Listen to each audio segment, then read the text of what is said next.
Hello and welcome to this short video covering what's inside the Action Air & Go air polishing unit box and how to correctly assemble the unit.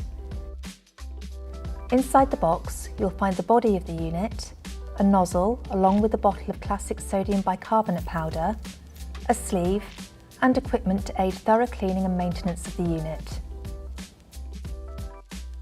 Assembly of the unit is very simple.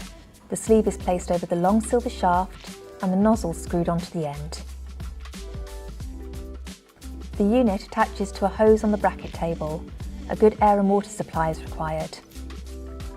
Before filling the powder chamber, press the foot pedal for approximately 10 seconds with the chamber cap off.